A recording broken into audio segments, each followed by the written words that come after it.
Fortes chuvas aqui na cidade de Uberlândia na tarde dessa terça-feira. Bairro Tiberi, na rua Bélgica. Uma árvore caiu em cima do veículo, né, desse rapaz aqui, o Yuri, que está aqui com a gente, que vai contar como é que foi a situação. Yuri, a gente tem aqui a imagem desse carro sendo guinchado agora. Como é que foi nesse momento aí que você estava dentro do carro e a árvore caiu em cima? Rapaz, eu vinha me aproximando aqui uns 40, 50 por hora no máximo. Tinha um carro na minha frente, o senhor, até peguei o nome dele. Aí a árvore deu uma caída, ele conseguiu tirar ainda porque ele estava mais na faixa da direita, né? Eu vinha pela faixa da esquerda. Ele deu uma tirada do carro dele, pegou um raspão ainda, quebrou o vidro, mas não igual o meu. E na hora que eu vi que eu tive o tempo de reação, eu já vi que frear não adiantava mais, deu uma patinada.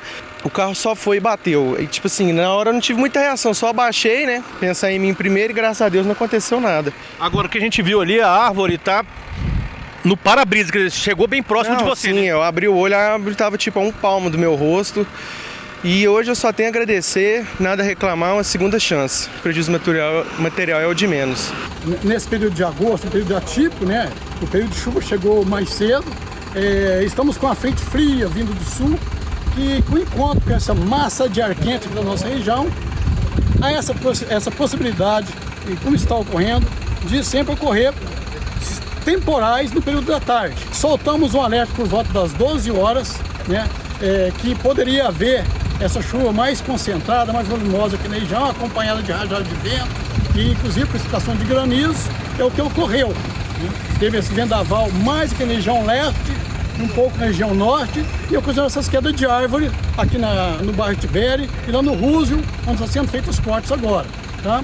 E até aproveitando, a gente orienta os motoristas, os condutores aí de veículos, a não estar, nesse período, né, até que essa possibilidade de chuva até quinta-feira, né? Então, durante todo esse período chuvoso, a não deixar seus veículos estacionados embaixo de árvores. Também evitar as áreas de risco, onde são propícios a alagamentos. Com isso aí vai ficar autoproteção e não vão sofrer danos aí nos seus bens. Lá no Roosevelt, da mesma forma, situação semelhante, o trabalho também já foi feito por lá? Estão efetuando os cortes lá, porque a árvore caiu sobre a instalação da CEMIG. Nós temos que aguardar os trabalhos da CEMIG desenergizar, né, fazer o corte de energia naqueles cabos, para depois a gente poder entrar com essa equipe fazendo o corte. Foi isso que está sendo feito, agora a equipe está lá, vai ser feito o corte, a limpeza da área, né, para aguardar aí as próximas chuvas que estão por vir.